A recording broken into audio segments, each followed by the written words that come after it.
Developing property as a career can seem like a very lucrative and very appealing way to make your millions. However, the reality is very different. Take Jonathan Moon, a sales director in IT, earning great money and driving a fast car. He wanted to give all this up for a career as a property developer. However, 6 months into his first development, it seemed Jonathan was having a change of heart. It has been an absolute rollercoaster. There is no two ways about it. I've never done anything like this before, and I hope to never do anything like this again. But 18 months later, Jonathan has gone back for more. The question is, has he learned any lessons? We learnt from the last time. There's no need to spend quite as much money on technology.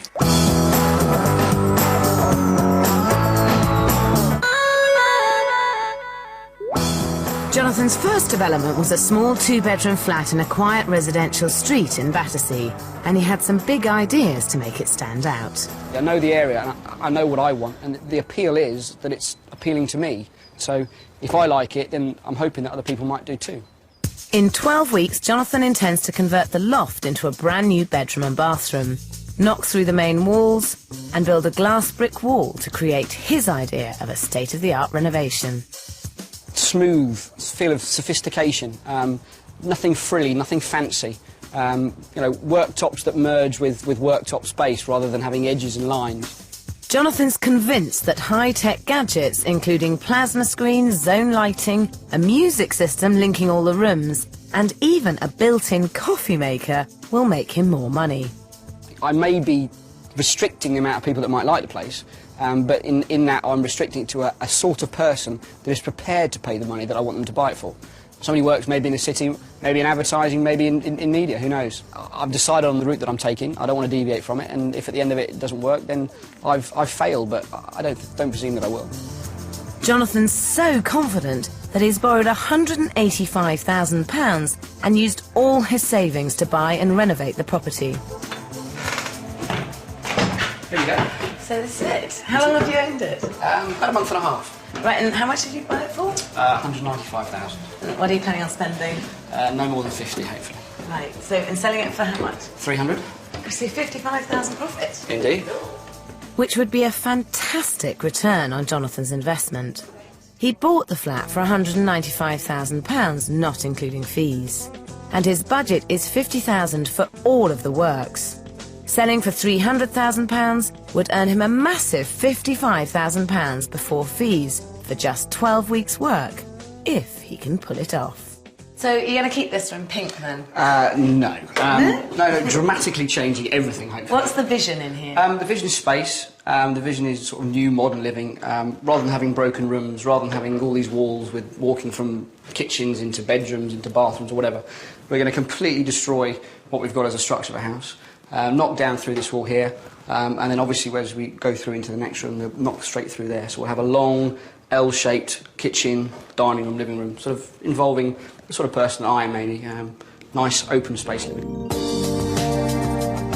At the moment, the flat is spread over one floor. At the front there are 3 smallish rooms. One has been used as a reception room and the other 2 have been used as bedrooms. At the back there's a tiny kitchen with an even tinier shower room off it. But Jonathan's planning to entirely change the layout.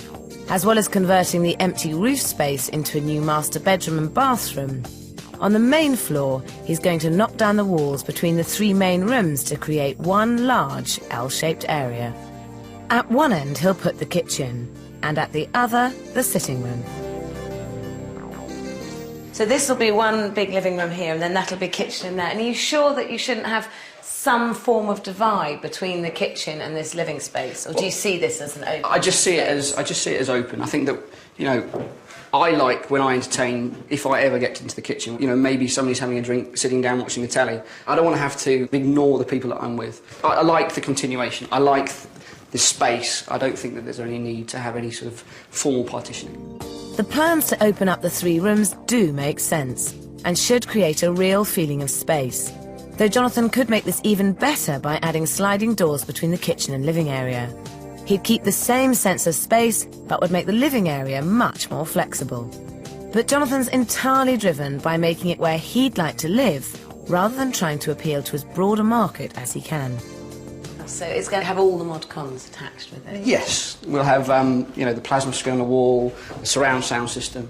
You walk in, the lights will come on, and the CD will start playing. And all in this flat. All in this flat. All in the little area. I mean, hopefully the whole house will be fully technology, all technology will be linked. So you have a sort of a zoned sound system that you can play outside when you're on the terrace. You can play inside when you're in the living room. Even, for goodness sake, if you want one in the bedroom, you can have a sound system up there. And that's all within the budget of 50,000? It is, yes. Although a budget of £50,000 may sound a lot, there's an awful lot to do on the money. He's allocated £25,000 for converting the loft, £10,000 for the rest of the building work, £4,300 for the new kitchen, £2,100 for the new bathroom and wet room, £3,500 for decoration, £1,500 for carpets and flooring, and £3,000 for all his gadgets, leaving just £600 in case things go wrong. But while Jonathan's happy to spend thousands on gadgets that are unlikely to add a penny of value to this property, he seems reluctant to do some of the basics. And what about the windows? Are you planning on replacing them? Good question. One that I have. Currently, they're new BBC, so they're not best. They were probably fashionable back in the 80s. If we could do something on the curtainage, we can probably mask some of that. I don't think there's any need to rip them out. This is a conservation area, as you know. Yeah. And I feel that your purchaser is going to expect the original sashes and not UPVC windows. To spend all this money on a really, really, really amazing, cool flat and then have UPVC windows might be a problem. Yeah. Not convinced. Not convinced. Well, again, we're looking at costs. So if the area wants sash, they might want to put them themselves. Okay. I don't know. I think this is the wrong thing to be saving money on, especially when you look at the size of the building job that Jonathan's taking on. At the back of the flat, Jonathan's planning to build out from the old kitchen onto the patio to create a reasonably sized bedroom. And by moving the existing doorway, he'll create enough space for a luxury ensuite wet room. And there's still enough room for a small private terrace. The end wall of here, what's that going to be? Well, I'm going to try for glass bricks. I think that it's going to allow light to pass through into the bedroom, giving it a feel for more space. The whole place is about space and light, and I think that might work, obviously with some sort of glass door as well, just to give depth. Because maybe you could just have a fully glazed end wall to the bedroom with the doors. I mean, actually, it'd open outwards, wouldn't they? Here, there's enough space. Yeah. But you could have this as a sort of private seating area. Jonathan's creating the second bedroom by converting the empty loft space. It'll have its own ensuite bathroom, tons of storage, and another roof terrace.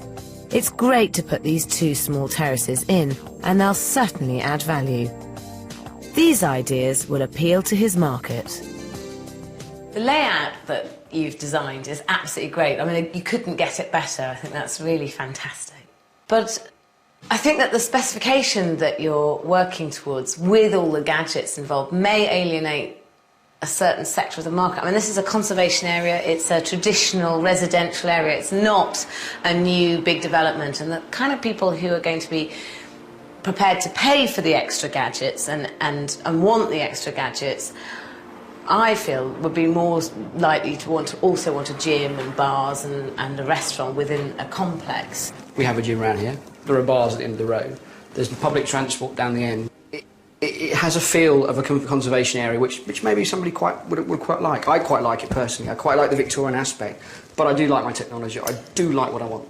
I just worry that you're spending more than you need to on gadgets which a lot of people will find almost scary. But by making it individual, by making it focused on a certain sort of person, I will attract somebody who has got money, who does want to live here and will pay full asking price. After 9 months searching for his first property, Jonathan wastes no time in getting going. He's decided to project manage the development himself, but he's brought in a team of Polish builders to do the hard work. 2 days later, and the old flat is disappearing. The plaster's gone, the stud walls have gone, and it's moving along at an incredible speed. In fact, just a bit too quickly. I did everything I thought was important, and there was one issue that I neglected to realise was probably the most important. And it's literally at a point now where I have 3 months of a delay.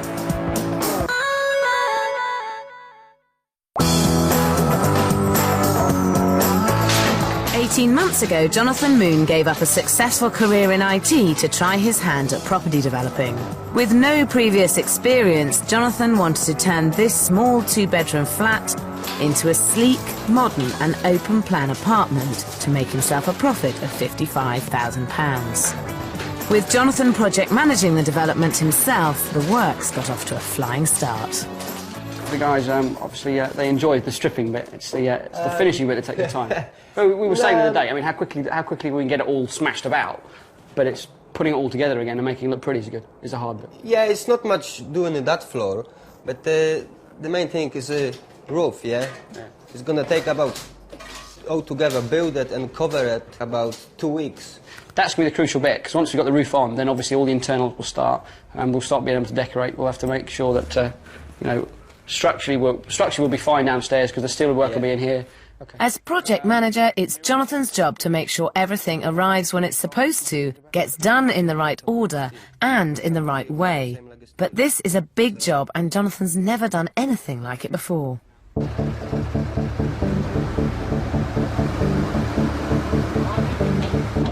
Safe journey, fella. Jonathan's putting in 3 huge steel girders to carry the extra weight of the new loft conversion.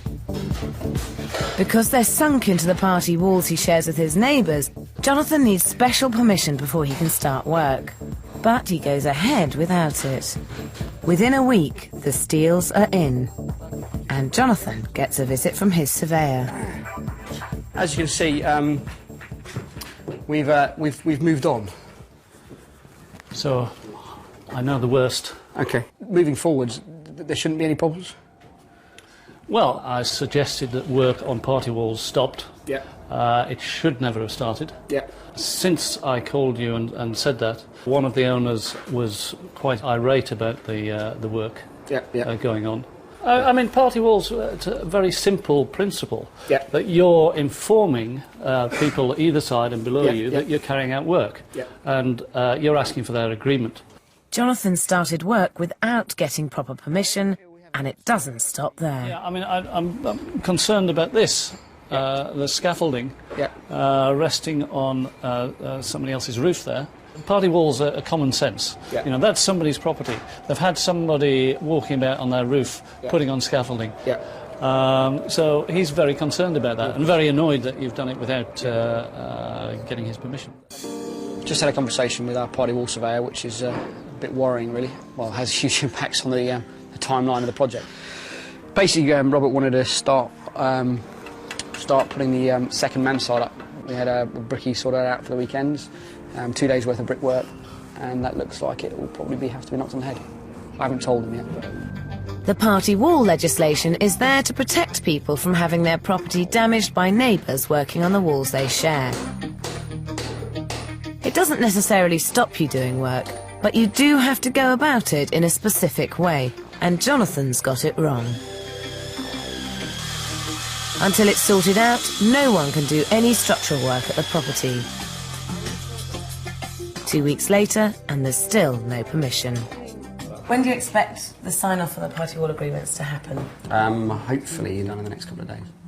Fingers crossed. I mean, in my experience, it can go on for weeks and weeks and weeks. Agreements have been sent out and they're being signed as we speak. You have? Yes, I have. The longer this goes on, the less work there is that the builders can do. Jonathan's desperate to keep them busy and on site because he's worried that if they go to another project, he may not get them back. Work now has to be done in the wrong order, costing Jonathan time and money.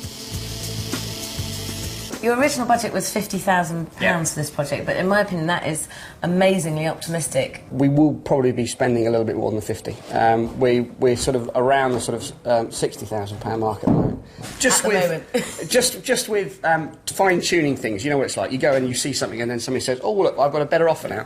You know, this is a bigger, better, more wowy sort of kitchen, or these taps look better and isn't that nicer? And you think, well, by putting that little bit of extra in, it's like going to a car showroom and they're saying, well, I'll give you a CD player, we'll give you aircon, we'll give you all this for nothing. Then they're going to go, well, hold on, we'll go with that one rather than the one next door. Unless, of course, there's lots of houses that are, or flats that are exactly the same down the street, because you know you might get a little bit more than the other flats because yours is going to be nicer. But there's a point where, you know, if they can buy one down the, it's 4 doors down, they'll come in, rip it all out, and do whatever they want. Yeah, there is that. What if you only sold it for £275 and made £20,000 profit? I'd be very disappointed and cry. I'm worried that's exactly what Jonathan will be doing unless he gets his spending under control. 4 weeks into the project, and he's taking me to see a very expensive kitchen. Something like this, nice and plain, just clear lines, nothing too fussy, you know, nice, big, solid cupboards. So this is the one for you, really? Well, it's coming down to something like this. So have you had a price for this particular kitchen for your flat? Top end, it's about £10,000 with everything. So 10,000, your budget's 4,300. Yes. So that would be twice your budget at the moment, because it's 4,300, isn't it? Yeah.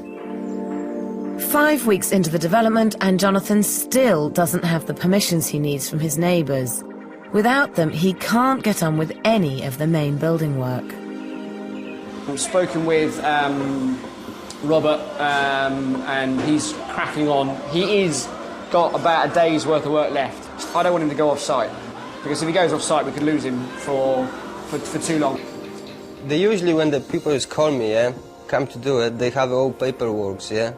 But John never thought that's gonna cause that much problems, so.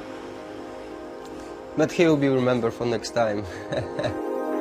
But this time, the development comes to a complete standstill, and Jonathan's builders leave the site.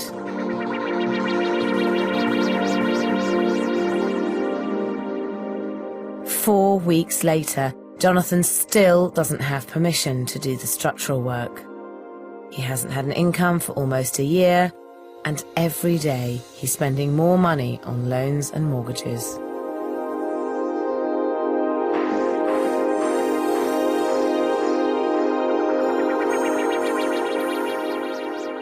Well, party walls have now become the bane of my life, and for any developer in the future to be aware, because I thought I ticked all the right boxes. I did everything that I thought was important, and there was one issue that I neglected to realise was actually the most important, and that's getting consent to do the works outside. The downstairs owners would not sign off party wall agreements. They are still worried that, you know, maybe that structurally I might be damaging their building, maybe that, you know, if we add extra weight we could end up in their living room. But they also wouldn't allow us to dig a trial hole. It's a sort of a catch-22 where in their own way they've just made it more difficult by saying, well, we need you to do this, but we won't allow you. Jonathan needs to dig this hole in the downstairs neighbour's garden to expose the foundations. Then the surveyors can check whether they're big enough to carry the weight of Jonathan's building work. But relationships with the neighbours have gone from bad to worse. And we were trying to make some little creative lights on the side of the stairs. By drilling the wires into the wall, some dust, etc., did fall through into his the wires downstairs and damaged a number of articles, which he has been fully, and I say it in an extended way, fully compensated for his trouble. And you know, apologies all round. These things do happen. If we were able to continue, we'd get this done a lot quicker, and therefore you wouldn't have any more accidents. But anyway. As a developer, it's crucial to properly manage your relationships with people living around your development. Getting the relationship right is really important, because if you don't, it could end up costing you time, money, and a lot of stress. Always try and meet all of your neighbours before you start building work. Let them know exactly what you're planning to do and what your timescale is for getting it done. Try and minimise the disruption to their lives. Help them, and they are more likely to help you. Without their cooperation, developing can be very, very difficult. This is my career, right? You know, I've said all along, I'm passionate about what I'm doing, and I'd like this to be my future, so it'll be wholly detrimental to where I'm going forwards. I'll have 3 months of a delay. Finally, 9 weeks after this development started, Jonathan's managed to get his neighbours' permission to dig the trial hole in their garden. This doesn't mean he can start work again, but at least it's a step closer. By the end of the day, he should know whether the foundations are strong enough to carry the extra weight. If not, he's going to have to underpin the house first. A team of builders arrive and Jonathan's architect Leon is there to oversee the excavation. But getting their agreement to dig the hole hasn't come cheap. £2,000 to dig a trial hole. Sometimes with these things you literally have to throw money at it to resolve the issue. Great deal going on, yeah. Well, yes. Well, here you go. 250. I've got the rest, Jack.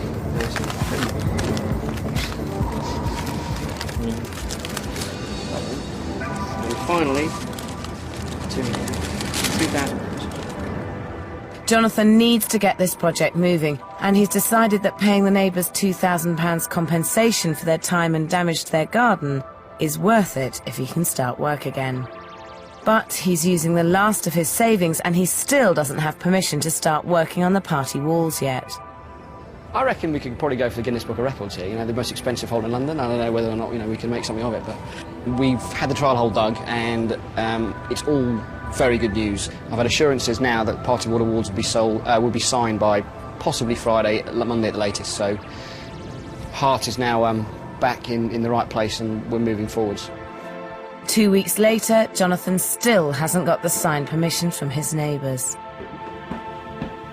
So it's been 2 months since I last came here and it appears the site has actually stood still.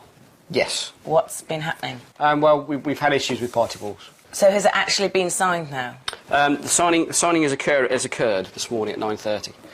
Have they confirmed that it's been done yet? I haven't had a phone call yet, but I will be fingers on crossed. Fingers crossed, I will be on the phone to them. And so obviously that has been going on for 4 months, hasn't it, the party wall agreement? Yes.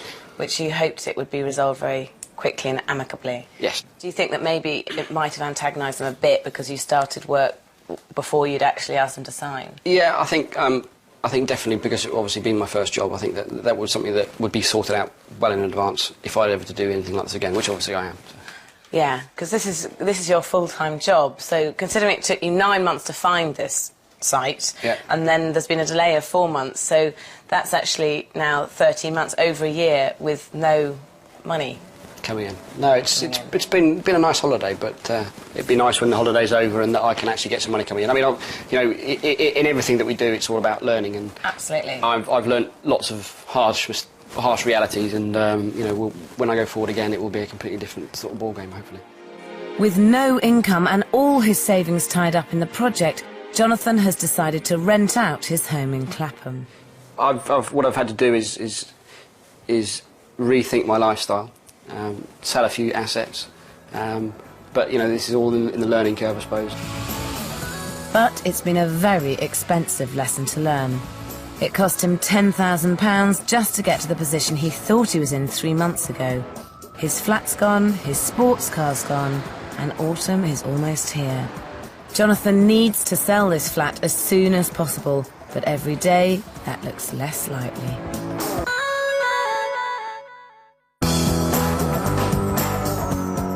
First-time developer Jonathan Moon bought this maisonette in Battersea, South London, with dreams of turning it into a contemporary living space before selling it on for a massive £55,000 profit. He's months behind schedule, thousands of pounds overspent, but his confidence is as high as ever. Despite the difficult market, Jonathan now wants more money for the flat. Whether I sell it for 325, whether I sell it for 350, whether I sell it for £300,000, there will be profit, I will make money, and hopefully I'll get a name for myself. It's an egotistical way of doing things, but at the end of the day, I'm going to get a name out there, and people will hopefully look at me and say, well, look, you know, we like what Jonathan's done in the past, the finishing's good, and you know, hopefully things will help me sell things in the future. But the most important thing at the moment is to get this place finished and sold, and there's still a very long way to go.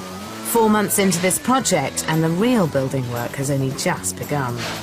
Jonathan's hoping that adding a large loft conversion will add thousands to his profit margin. And it will if he ever gets it finished. Well, I had a phone call about 2:30 in the morning on Tuesday evening from the guys downstairs saying that they had a sort of water feature in their bedroom, which I obviously shot down here and where the light socket was, which is usually the place where water finds us, and water was pouring from obviously the floor void downstairs into their bedroom. A week ago, the neighbour's flat was fully decorated, but now the water damage has made it uninhabitable. I can't see any way that these walls can stay. They're going to have to be taken down. Ceiling's going to have to be reinstated. God, it's been incredibly stressful, as you can imagine. Bought it 3 years ago, working very hard to pay for it all.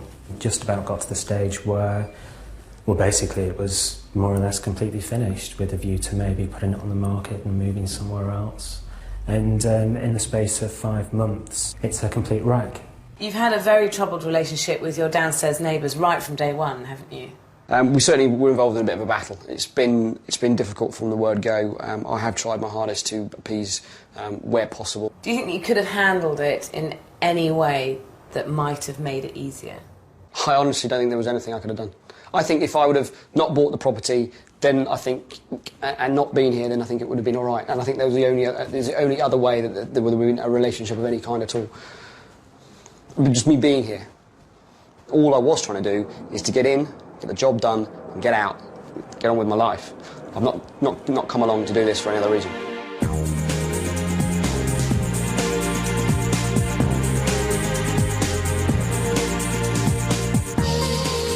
It's now September, almost 6 months since Jonathan began his development. The neighbours have been temporarily rehoused while the insurance company sort out their flat. And finally, things are beginning to take shape. The structural work is almost finished, including the new extension and the loft conversion, which means they can get on with the rest of the build. At first glance it may not look it, but this is a very big step forward. God, this looks so much better than it did. It's good, isn't it? Amazing, yeah. Well, now it's plastered, you can actually see the size of this living room kitchen, which is, it's going to be lovely, actually. It's very light. Yeah. You're massively over schedule at the moment, aren't you? Yeah, I think this is week 24, so And you're planning on doing it in 12, weren't you? Yes. So you're double the schedule already, and you're still not finished? Yes. How long is it going to be till you're completely finished? We're hoping in 3 weeks' time. Part of the problem with this build is that Jonathan hasn't been realistic from day one. And even now, that doesn't seem to have changed. You were initially planning on spending £50,000. How much are you going to be spending now? It's probably going to be more like 60. But you were already £10,000 over budget, and that was before the party wall problems. Well, we haven't actually included any extras. I mean, the only extra cost that we've had is obviously the 3 months that we weren't able to do any work, which is 3 months' worth of mortgage repayments. So but that's only amounts to about £1,500. So not a huge amount. So there's extra. that, but also the cost of the party wall agreements. Yeah, Surveyors. those are all little points that we're still in negotiation with. We are sort of trying to get the cost of that down, even though there's been a fixed bill in place. You also spent more on the kitchen than planned, though, didn't you? A little bit over there, yeah. Well, I thought you were going to be £5,000 over there. Yes, roughly about £5,000. We've had So when did £5,000 become a little bit? God, Well, it could be a wow, lot. you must be loaded. Well, I think what I've come to terms with is that if it's going to be done, it's going to be done properly. There's no point in doing a half-hearted job. The funds are there, and I've got a chequebook that seems to bounce all over. No, sorry, it works fine. It's going to be more than 60,000, isn't it? Maybe not. I'll come back to you at the end. No, I want you to tell me how much is the maximum that you reckon you're going to spend. I don't know. I mean, I really don't know. I mean, I could... Should we say 80? Well, no, let's say 70. That's a compromise. OK, so you guarantee it won't be more than 70? Yes, I promise. I promise. Will you buy me a bottle of champagne if you spend more than £70,000? Cristal if I spend over £70,000. Even though Jonathan's wildly overspent, there's one area he's determined not to spend one penny. One of the first things I noticed as you come in here is the 3 windows and the fact that you haven't replaced the UPVC with the original sashes, which in a conservation area I personally would expect, especially for £300,000 for a flat. Are you going to replace them? No, I think with what's going on at the moment, there's a cost involved and there's also a hassle factor. I've noticed the original boxes are still in for the windows, so you only need to replace the sashes, which is going to cost less than £1,000 for these 4 windows, and actually add value to this flat and be what people expect in this area. Well, again, it's a preference, isn't it? It's whether anybody thinks that the sash is important, whether or not the double glazing is a benefit to them. I don't think they're offensive double glazing. I think it doesn't look like new PVC unless, of course, you sort of study it. Jonathan is supposed to be project managing this job, but it's thousands of pounds overspent. Despite his optimism, money and time seem to run through Jonathan's fingers.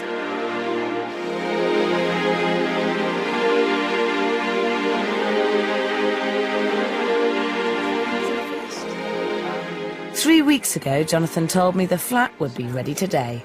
Golly. Right, there's a massive amount to do.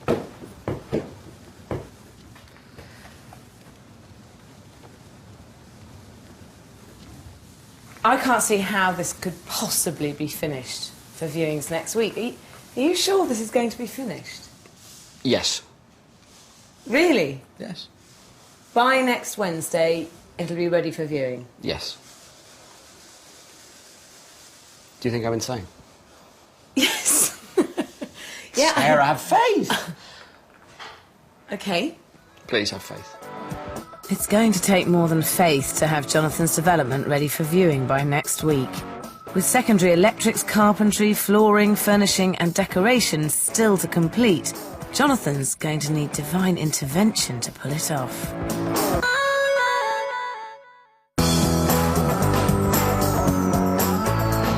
Jonathan Moon is 7 months into a project that should have been finished in 3 and still isn't done. It's the 15th, it's Wednesday, it's 11:15. I think the first estate agents should be walking up the stairs. Clearly, that isn't happening. We've made a huge amount of progress. There's no two ways about it. Everybody's worked like dogs and the place is definitely coming along.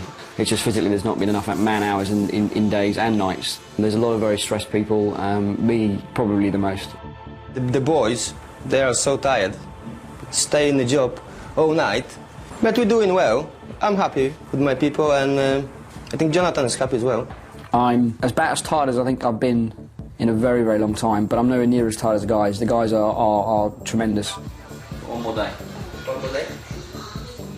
I used to work in quite a stressful environment. I used to work as a sales director, but this is a completely different level, above and beyond what I've ever had to deal with before. It has been an absolute roller coaster. There is no two ways about it. I've never done anything like this before, and I hope to never do anything like this again. But with one last push, the flat is finally finished.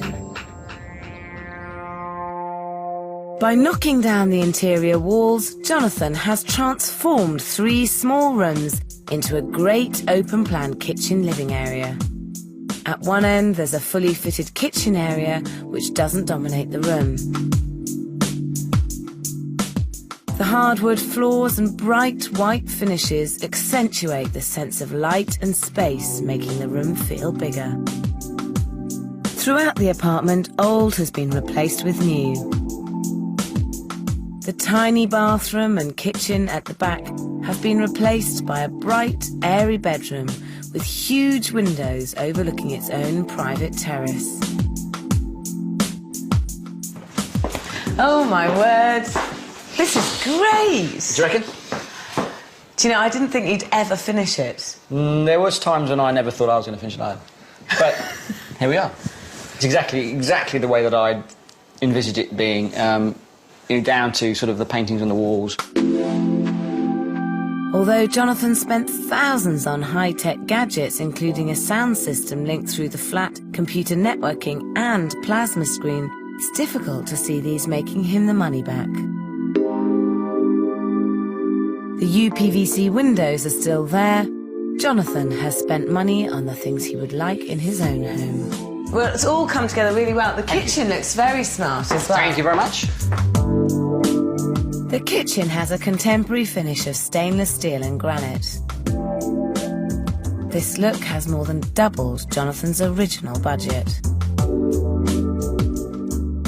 It does look great, I agree, but to me it doesn't look like it's cost £10,000. And I think you can achieve a similar sort of look that's a very nice kitchen for about a third of the price if you think laterally, and in this sort of development, in this sort of flat, in this sort of road, I don't think it was necessary to spend £10,000. At the back of the flat, Jonathan's fitted a contemporary wet room that will appeal to the young professional market and can be used as an ensuite to the second bedroom. Well, this is lovely, and I'm so glad you didn't use the glass bricks. That looks great. It's good, isn't it? Nice and light. Yeah. Sun reflecting off the back wall. It's good. This bedroom is actually quite a small double room, and there's no storage. The biggest change and the biggest headache has been converting the roof. Jonathan's created a roof terrace off the master bedroom, which looks great and has the same monochrome theme as downstairs. Storage has been built into the eave space, but this does make the room feel smaller. Jonathan's also managed to squeeze in an ensuite bathroom, which unfortunately cost double his budget. Oh my word, this is great. It's lovely, isn't it? What a big roof terrace. Thank you. It's very important to try and squeeze a roof terrace in if you've got a first floor flat. I've got to say, it's great views out here, isn't it? Very much. Wonderful. And even better when you've planted it all up.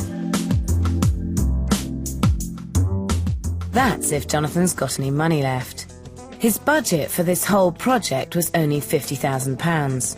Robert, his builder, agreed to a fixed fee, and luckily for Jonathan, he stuck to it. But elsewhere, Jonathan's costs have gone through the roof. He budgeted £6,400 for the kitchen and bathrooms, but ended up spending £14,955. £3,000 for technology, which cost a staggering £8,500.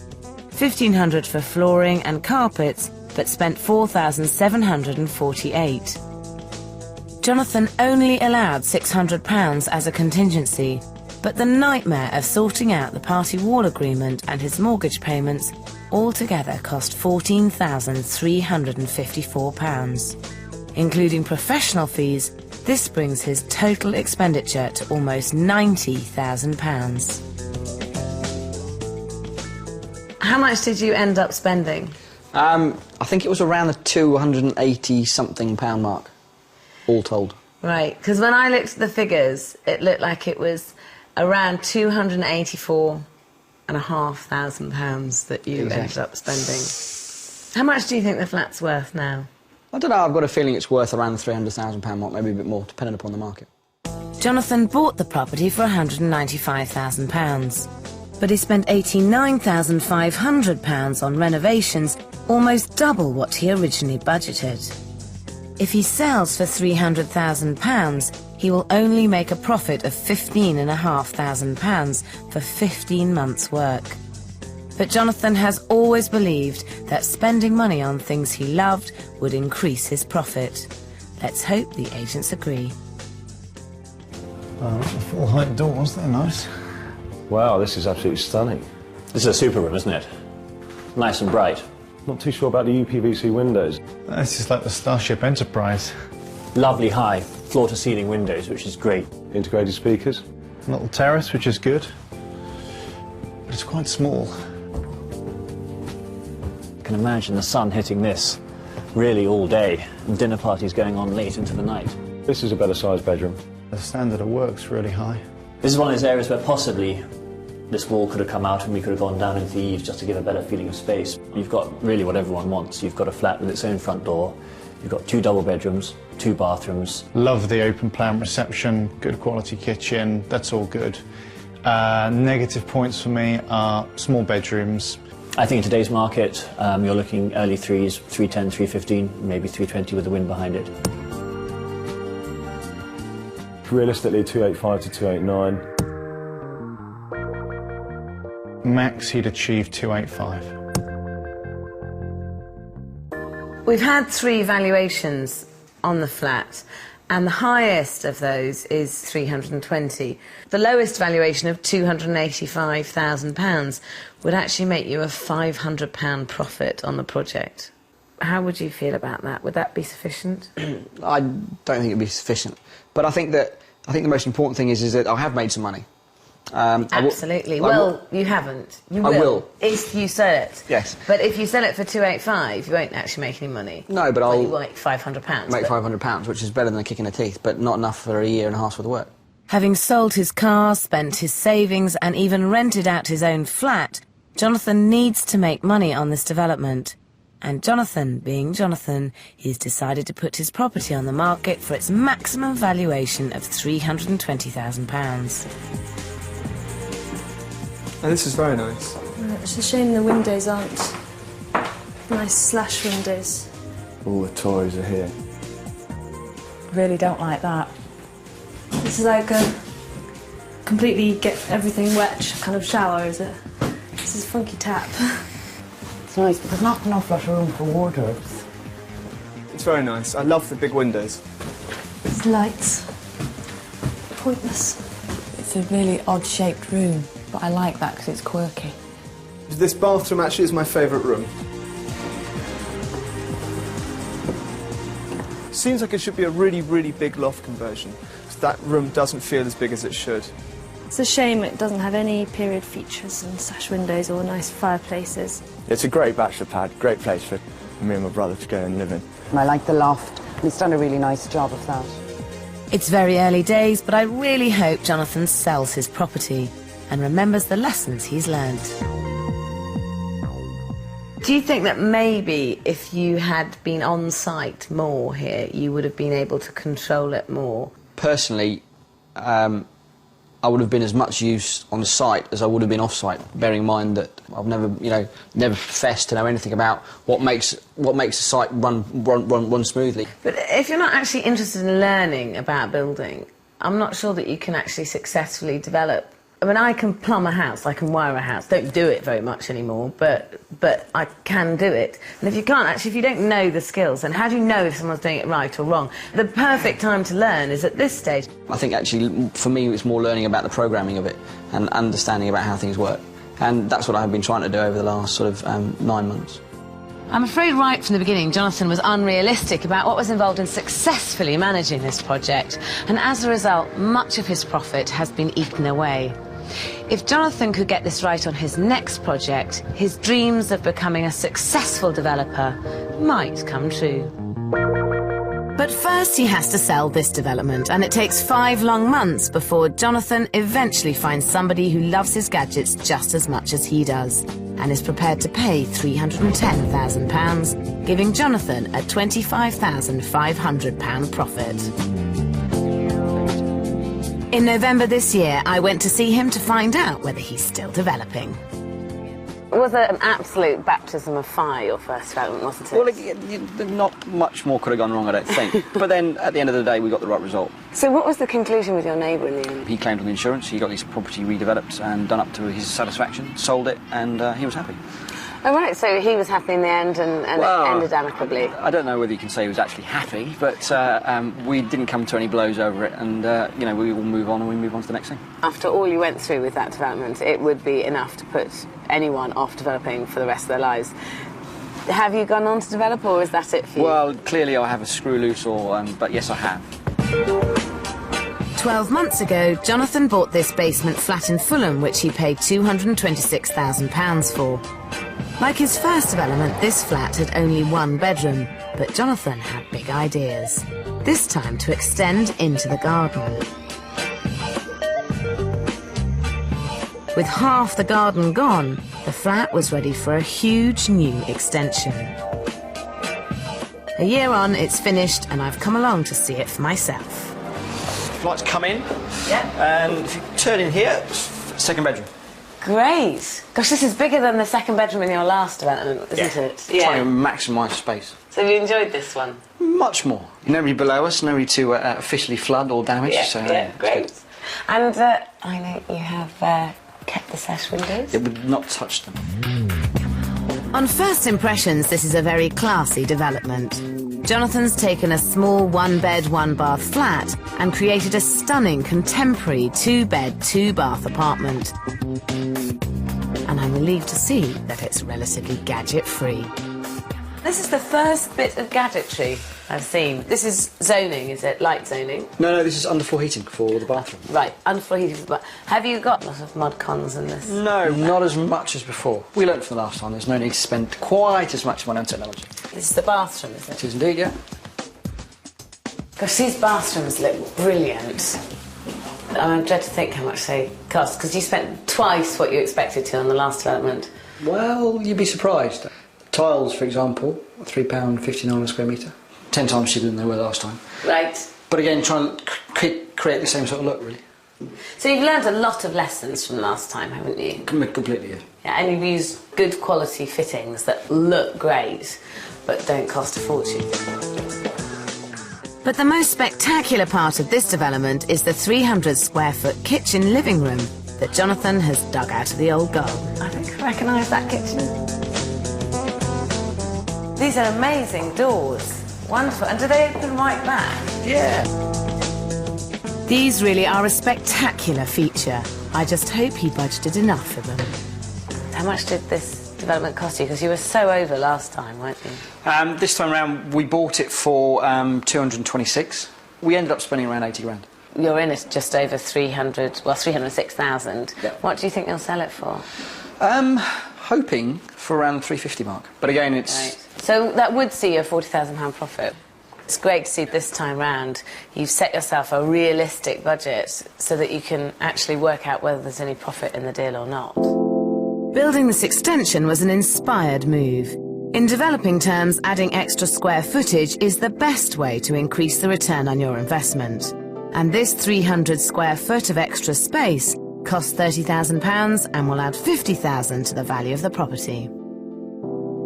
Digging out a basement flat like this, obviously there's the issue of party walls, because you're affecting both neighbours on either side and upstairs. How did you approach it this time? Obviously speaking to all the relevant people, getting a party wall surveyor involved, contacting all the... Early on?